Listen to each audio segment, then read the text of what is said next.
నమస్తే, welcome to Telugu రాజ్యం. ఇవాళ మనతో పాటు senior political and movie analyst Bharadwaj sir ఉన్నారు. సార్తో మాట్లాడదాం. సార్ నమస్తే. నమస్తే సార్, నేను ఒక పోస్ట్ చూశాను. ఆ పోస్ట్లో రాయబడి ఉంది, మిస్సింగ్ మరణాలు అండ్ కోవర్ట్ ఆపరేషన్స్కి సంబంధించి చంద్రబాబుని ఎన్టీఆర్ని బాధ్యులు చేస్తూ అండ్ ఆ విషయంలో ఖచ్చితంగా ప్రధాని మోడీకి బాబు గురువే అనేది అది మీ చేతే లిఖించబడింది. ఏం జరిగింది అంటే ఏమిటి దీని వెనక అసలు? అంటే ఆపరేషన్ కగార్కి సంబంధించి రాశారా, దేనికి సంబంధించి? ఆపరేషన్ కగార్ నేపథ్యంలోనే రాశారండి అది. Yes sir. ఆపరేషన్ కగార్ పేరుతో నక్సల్ ముక్త్ భారత్ మా లక్ష్యం అని చెప్పి అక్కడ అమిత్ షా గారు ప్రకటించారు. ప్రకటించడం మాత్రమే కాదు, ఆయన ఒక డేట్ ప్రకటించాడు. 2026 మార్చ్ 31 అన్నాడు. జనరల్గా మార్చ్ 31 అనగానే అకౌంట్ సెటిల్మెంట్ డే అనేది అందరికీ అవును ఫైనాన్షియల్ ఇయర్ ఎండింగ్, దస్త్రాల సమర్పణ జరుగుతుంది మామూలుగా. ఈయన సర్కాజం ఎంత దుర్మార్గమైన హాస్య ధోరణి అంటే అది మార్చి 31, 26కి ఇది క్లోజ్ చేస్తాను మీ అకౌంట్ అని చెప్పడం అని చెప్పి అందులో భాగంగానే ఈ ఆపరేషన్ కగార్ అనే దాన్ని వేగవంతం చేసి ఇప్పుడు బార్డర్ సెక్యూరిటీ ఫోర్సెస్ అన్నీ కూడా టిబెటన్ అలాగే ఇంకా మిగిలినటువంటి బార్డర్ సెక్యూరిటీ ఫోర్సెస్ అన్నిటినీ తీసుకొచ్చి బస్తర్లోను దండకారణ్యంలోనూ మోహరించి ఇక్కడ సరిహద్దు గీశారు. ఆదివాసీల గుండెల మీదుగా సరిహద్దు గీసి అక్కడ సరిహద్దు భద్రతా దళాలను నిలబెట్టి వాళ్ళందరినీ ఎలిమినేట్ చేసే ప్రోగ్రాం చేపట్టారు. 2 పనులు, ఒకటి ఆదివాసీలను అడవుల నుంచి ఖాళీ చేయించుట, రెండోది మావోయిస్టులను నిర్మూలించుట. మావోయిస్టులు జనజీవన స్రవంతిలోకి వచ్చేస్తాము, మేము కూడా ఎన్నికలలో భాగమైపోతాం ఇలాంటి మాటలు చెప్తే అంగీకరించే పరిస్థితుల్లో వాళ్ళు లేరు. మావోయిజం, మావోయిస్టు అనే పదాలు రద్దవ్వాలి. వాళ్ళు తమని తాము అంటే ఆ పార్టీ పేరు మావోయిస్టు పార్టీ అనేది తీసేయాలి. తీసేసి వాళ్ళు ఇంకేదైనా పెట్టుకోవాలి. అంతే తప్ప మావోయిజం అనేది కుదరదు ఇక్కడ అనేది వాళ్ళు ఓపెన్గా చెప్పేసిన మాట. మీరు జనజీవన స్రవంతిలోకి వస్తారో, చర్చలు జరుపుతాము, అలాగే ఆయుధాలు పక్కన పెట్టేస్తాం, సీజ్ ఫైరు ఇవన్నీ మేము వెనదలుచుకోలేదు, మేము చంపేస్తాం అంతవరకే. మేము చంపకుండా ఉండాలంటే మీరు పూర్తి స్థాయిలో సరెండర్ అయిపోండి, మీ పార్టీని రద్దు చేసుకోండి, మీ ఉనికిని మీరే రద్దు చేసుకోండి, రద్దు చేసుకుని సాధారణ పౌరుల్లాగా బతకండి. రిహాబిలిటేషన్ స్కీమ్లో మీకు అనేక సౌకర్యాలు కల్పిస్తాం, అమ్ముడు పోండి, మీరు అమ్ముడు పోతారా చచ్చిపోతారో తేల్చుకోండి అని చెప్పేసి ఒక అల్టిమేటం ఇచ్చేసాడు ఆయన. ఇందులో భాగంగానే మొన్న జరిగినటువంటి ఎన్కౌంటర్ అనే పేరుతో జరిపిన బూటకపు కాల్పుల్లో ట్రీట్మెంట్లో ఉన్నటువంటి బసవరాజుని ఆయన నంబళ్ళ కేశవరావుని తీసుకొచ్చి కాల్చి చంపేశారు, అరెస్ట్ చేసి చంపారు ఆయన. అలాగే పార్టీ పత్రికల ఎడిటర్ అయినటువంటి సజ్జా నాగేశ్వరరావుని కూడా కాల్చి చంపేశారు పట్టు. అలా మొత్తం 27 మందిని చంపేయటం మాత్రమే కాకుండా వాళ్ళ మృతదేహాలని కూడా ఇవ్వలేదు. బంధుమిత్రులు వెళ్ళి అడిగితే వాళ్ళే అక్కడ అంత్యక్రియలు అనేటువంటి కార్యక్రమాన్ని వాళ్ళే ముగించారు. ఇది చాలా షాకింగ్గా అనిపించింది ప్రపంచానికి.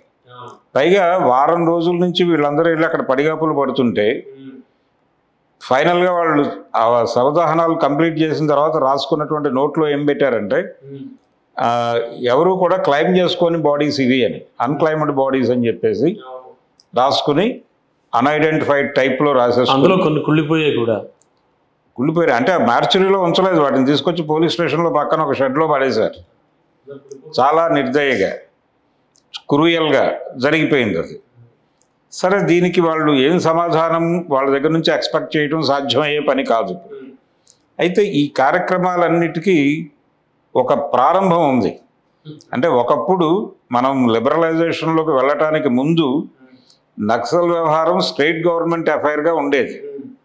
ఆ రోజుల్లో ఆంధ్రప్రదేశ్లో కొంచెం ఎక్కువ ప్రభావం ఉండేది. ఆ ప్రభావం ఉన్నటువంటి రోజుల్లో 83 ఎన్నికల్లో తెలుగుదేశం పార్టీ ఆవిర్భవించిన సందర్భంగా ఖమ్మం సభల్లో మాట్లాడుతూ ఎన్టీ రామారావు గారు ఆయన నక్సలైట్లే దేశభక్తులు అని ప్రకటించాడు.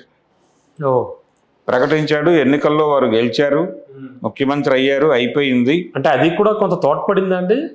తోడ్పడింది. తోడ్పడి గెలిచాడు. తోడ్పడింది కొంత. ఒక ఏరియాలో అంటే నక్సలైట్ సింపథైజర్స్ ఓట్లు ఉంటాయి కదా, ఎన్నికల్లో విజయాన్ని ప్రభావితం చేయటం అనేది 3-4 ఎన్నికల్లో కనిపిస్తుంది. అందులో భాగంగానే ఆ ఎన్నికల్లో ఆయన నక్సలైట్లే దేశభక్తులు అన్నాడు. అప్పుడు ఆయన బొబ్బిలి పులి మూడ్లో ఉన్నాడు. అది అయిపోయింది. ఫైనల్గా ఆయన గెలిచాడు, ముఖ్యమంత్రి అయిపోయాడు. అయిపోయిన తర్వాత మిస్సింగ్ మరణాలు అనేటువంటి ఒక ఇన్నోవేటివ్ స్కీమ్ని తీసుకొచ్చాడు ఆయన.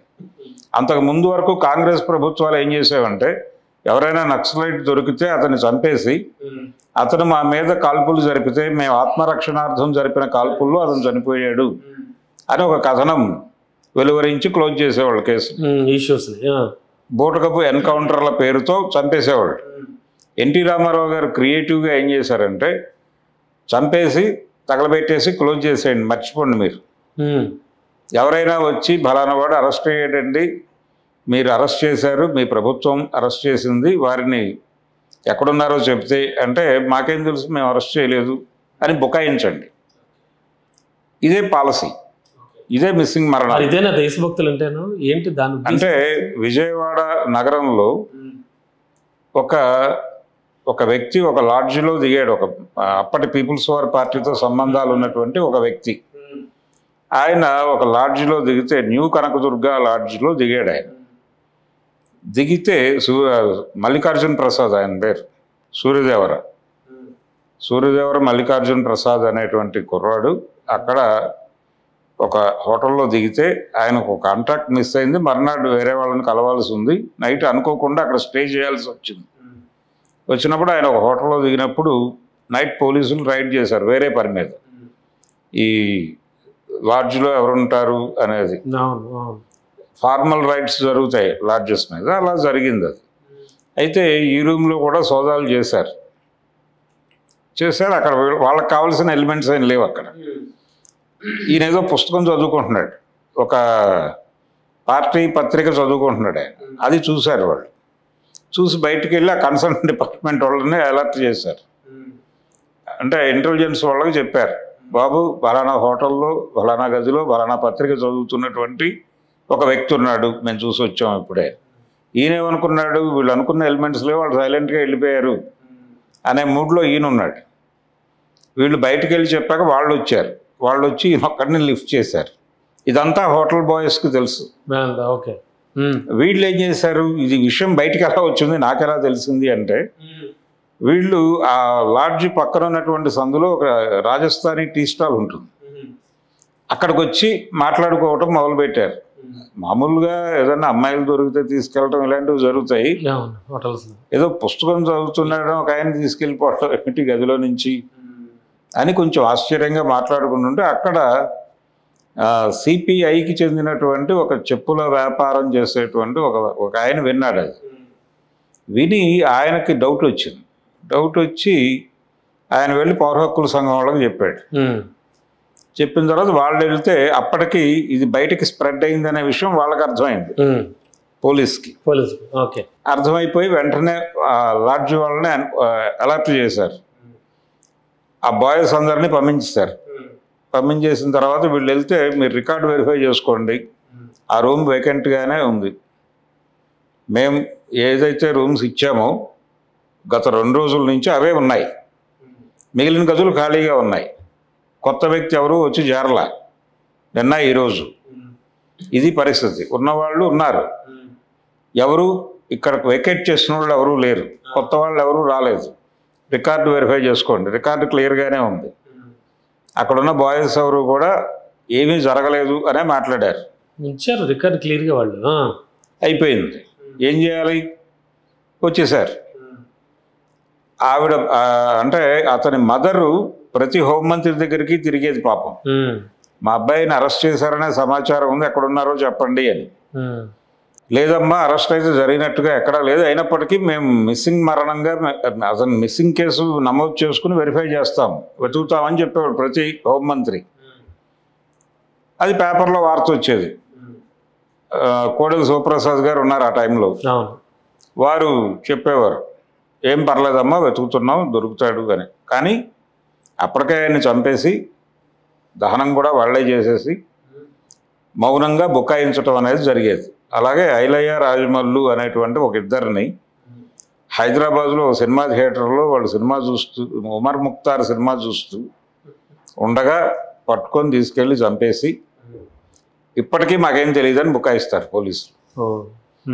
అది జరుగుతుండగా చూసిన వాళ్ళు చెప్పినప్పటికీ వాళ్ళు వింటలేదు.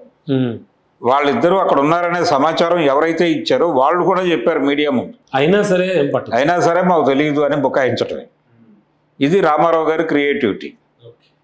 ఆ తర్వాత చంద్రబాబు నాయుడు గారు, వారి అల్లుడు గారు అధికారంలోకి వచ్చిన తర్వాత వారు ఇంకొక అడుగు ముందుకు వేసి, అంటే మనం వాళ్ళు దొరికినప్పుడు చంపేసి బుకాయించటం కాదు, దొరికే మార్గాలు కూడా మనమే ఏర్పాటు చేసుకోవాలి అని ఒక అడుగు ముందుకేసి డబ్బులు వెదజల్లటం మొదలుపెట్టాడు ఆయన. అప్పటికి లిబరలైజేషన్ వచ్చేసింది, మార్కెట్ ఎకానమీలోకి దేశం ప్రవేశించిన తర్వాత మార్కెట్ ఎకానమీ ప్రోగ్రాంలో భాగంగానే ఇక్కడ ఉద్యమకారుల నిర్మూలన అనేది కూడా ఒక ప్రత్యేక అంశంగా మారిన తర్వాత ప్రభుత్వాలు మరింత బాధ్యతాయుతంగా ఈ కార్యక్రమంలోకి దిగి అకౌంట్ చెప్పాల్సిన అవసరం లేని డబ్బుల్ని ప్రతి జిల్లాకి పంపించడం మొదలుపెట్టారు. ఈ డబ్బులు పెట్టి మీరు నక్సలైట్ సింపథైజర్స్, ఆ ఏరియాలో ఆ లింకుల్లో ఉండేటువంటి వాళ్ళ మీద నిఘాలు పెట్టండి. వాళ్ళకి ఏవో రకరకాల వ్యసనాలు ఉంటాయి.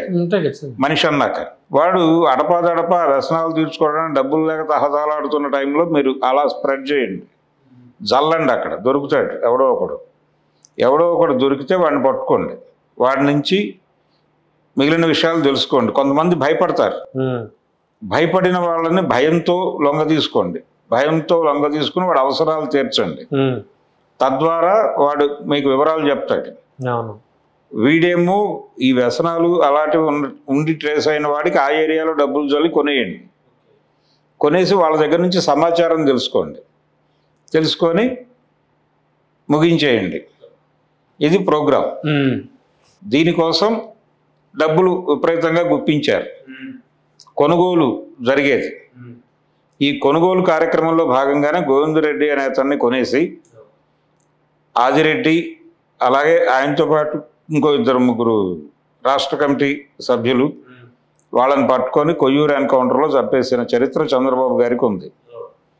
దాదాపు ఈ స్థాయి ఎన్కౌంటర్ అది. సో దానికి సంబంధించి అంటే వీళ్ళిద్దరూ కూడా ఆ రకంగా బాబు మోడీకి గురువు అంటున్నారు మీరు.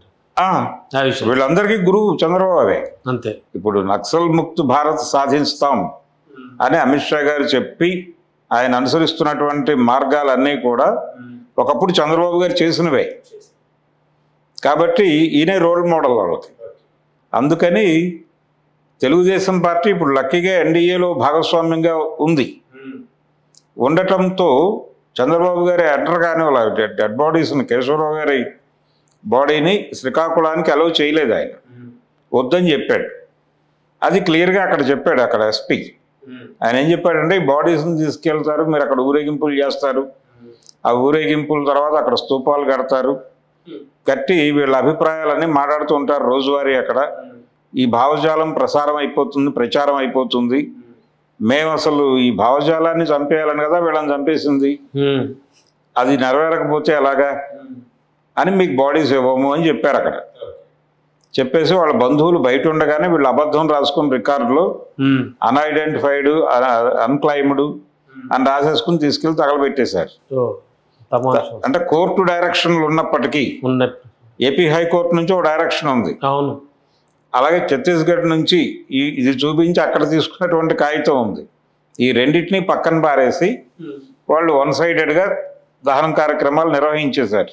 ఇవన్నీ చూస్తే ఆపరేషన్ కగార్ లాంటి పుట్టుకొచ్చాయంటారా?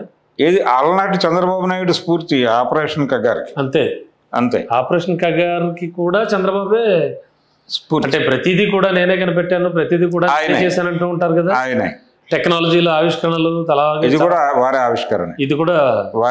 ఆపరేషన్ కగార్ అయితే చంద్రబాబు చూపించిన మార్గం.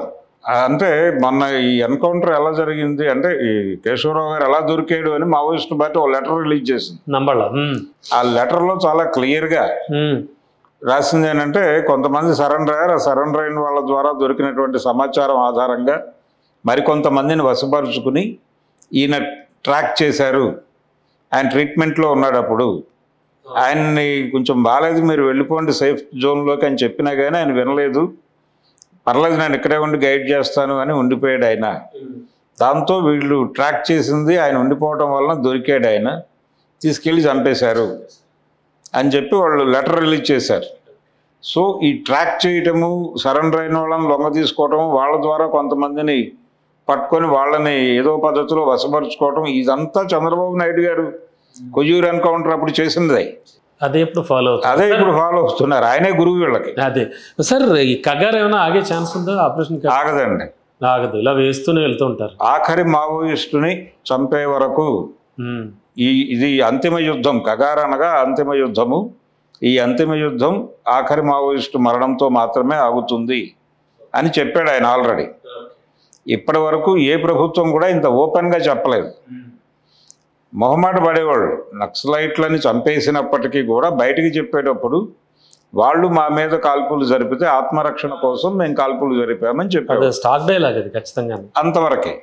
ఇప్పుడు అటువంటి మొహమాటాలు లేకుండా ఓపెన్గా చంపేస్తామని చెప్పి చంపేస్తున్నారు. చంపేసి డెడ్ బాడీస్ని ఇవ్వట్లేదు. ఇది ఇంకా ఎన్నాళ్ళు కొనసాగే ఛాన్స్ ఉందంటారు? ఈ డెడ్ బాడీస్ని ఇవ్వకపోవడం అనే కల్చర్ కాశ్మీర్లో ఉంది. కాశ్మీర్లో మాత్రమే కాదు, ఇక్కడ కూడా ఉండేది గతంలో ఉమ్మడి రాష్ట్రంగా ఉన్న రోజుల్లో జరిగినటువంటి ఎన్కౌంటర్స్లో కూడా ఎవరి బాడీ ఇచ్చేవాళ్ళు కాదు. గతంలో కూడా ఒక కేంద్ర కమిటీ కార్యదర్శి ఇలాగే అరెస్ట్ అయి చనిపోయాడు. పోలీసుల చేతుల్లో హత్యకు గురయ్యాడు. చారు మజుందార్ 72లో. ఆయన్ని చంపేసిన తర్వాత ఆయన అరెస్ట్ చేశారు, పోలీస్ స్టేషన్లో చనిపోయాడు. ఆయన పోలీస్ స్టేషన్లో ఆయన చనిపోతే కలకత్తాలో కర్ఫ్యూ ప్రకటించి ఆ కర్ఫ్యూ నేపథ్యంలో తీసుకెళ్లి ఆయన్ని దహనం చేశారు. ఆయన్ని డెడ్ బాడీ కోసం వచ్చిన వాళ్ళ బంధువులు 5గురు 6గురు ఉంటే వాళ్ళకి తెలియకుండా తీసుకెళ్లి దహనం చేసి తర్వాత చెప్పారు. నిన్న కేశవరావు గారికి కూడా అదే జరిగింది అక్కడ దాదాపుగా. సో అంటే కగారు అయితే మాత్రం ఇప్పట్లో ఆగే ప్రసక్తి డెఫినెట్గా ఆగదండి. ఇది వాళ్ళ ప్రోగ్రాంలో భాగం. వరల్డ్ బ్యాంక్ రాజకీయాల్లో భాగంగా ఇది జరుగుతోంది. అంటే ఆ రోజున రామారావు గారి రోజుల్లో ఇది స్టేట్ గవర్నమెంట్ అఫైర్. ఇప్పుడు ఇది లిబరలైజ్డ్ అయిపోయిన తర్వాత, ఎకానమీ లిబరలైజ్డ్ అయిపోయిన తర్వాత సెంట్రల్ గవర్నమెంట్ ప్రోగ్రామ్గా మారింది.